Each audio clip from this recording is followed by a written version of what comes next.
Hello friend, welcome back my YouTube channel Rohit बिज 7.0 channel में आप सभी का स्वागत है।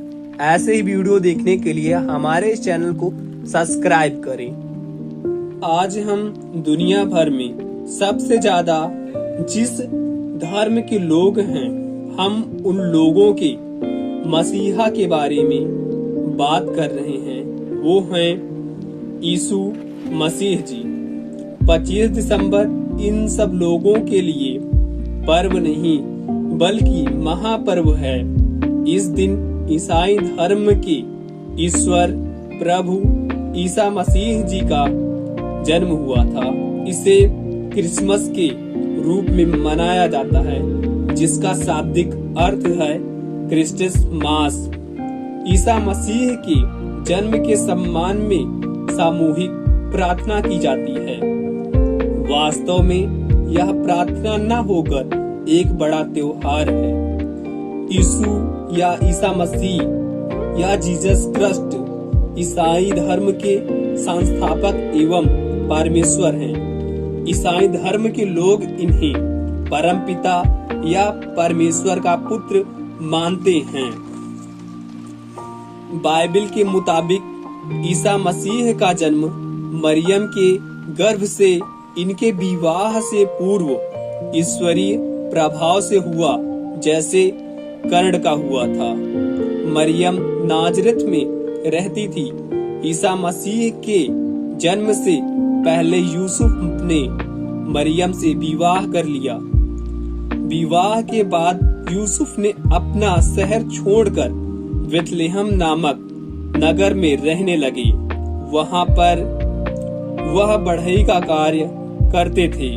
उस समय बेथलेहम में यहूदियों का निवास था। ईसा मसीह का नाम जन्म 4 ईस्वी में फिलिस्तीन के बेथलेहम में हुआ।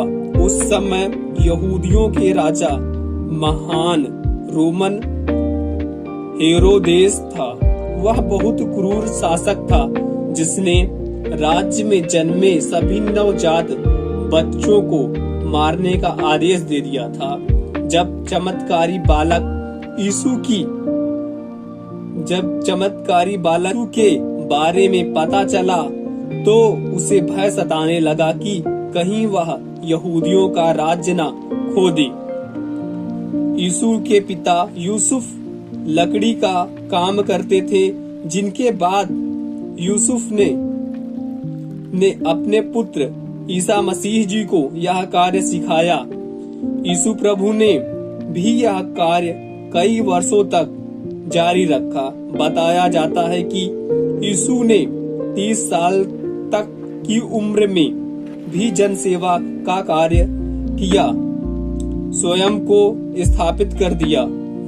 30 साल की उम्र में ईसा मसीह जी ने इजराइल की जनता को यहूदी धर्म का नया रूप प्रचलित करना शुरू कर दिया। उस समय 30 वर्ष से कम उम्र वाले व्यक्ति को सभागृह में शास्त्र पढ़ाने के लिए और उपदेश देने के लिए नहीं रखा जाता था। उन्होंने कहा कि ईश्वर केवल एक है और साक्षात आपसे वह प्रेम करता है। ईश्वर सभी मुल्कों को प्यार करता है। इंसान को क्रोध से नहीं बदला लेना चाहिए और क्षमा करना सीखना चाहिए। उन्होंने यह भी कहा कि मैं ईश्वर का पुत्र हूँ। वे ही मसीह हैं और स्वयं स्वर्ग और मुक्ति का मार्ग भी हैं। यहूदी धर्म में कयामत के दिन का कोई खास जिक्र या महत्व नहीं था, पर ईसा मसीह जी ने कयामत पर विशेष जोर दिया, क्योंकि उस वक्त स्वर्ग और नर्क इंसानी आत्मा को मिलती है। यहूदियों के कट्टरपंथियों और धर्मगुरुओं ने ईसा मसीह जी का भारी विरोध किया। इन्होंने उन्हें ईसा मसीह में मसीह जैसा कुछ नहीं खास नहीं लगा। उन्हें अपने कर्म कांडों से प्रेम था। खुद को ईश्वर का पुत्र बताना उनके लिए भारी पाप था। इसलिए उन्होंने उस वक्त की रोम सरकार पिलातुस को इनकी शिकायत कर दी। रोमनों में हमेशा यहूदी क्रांति का डर सताता रहता था, इसलिए कट्टरपंथियों को प्रसन्न करने के लिए पिलातुस ने ईसा मसीह जी को क्रूस की दर्दनाक सजा सुनाई। बाइबल के मुताबिक रोमी सैनिकों ने ईसा मसीह जी को कोड़ों से मारा, उन्हें शाही कपड़े पहनाए, उनके सर पर कांटों का ताज सजाया गया और उन पर फूंका गया।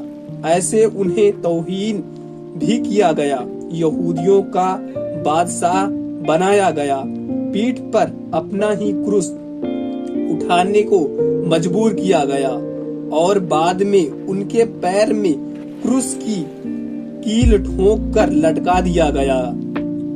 यह शुक्रवार का दिन था, इस कारण ईसाई धर्म इतिहास में इस दिन को गुड फ्राइडे के रूप में याद किया जाता है।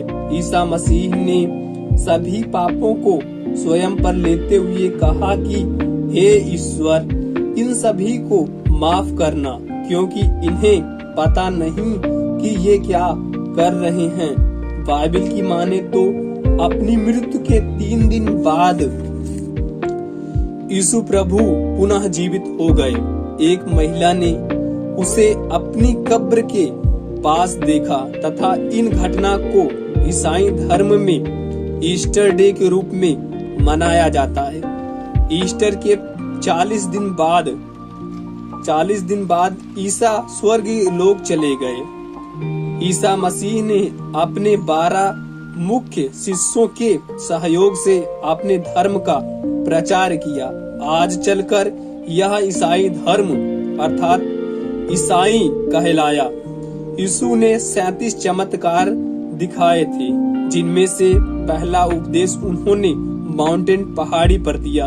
इन चमत्कारों में उन्होंने 3 मृत्यु प्राप्त लोगों को जीवित भी किया था।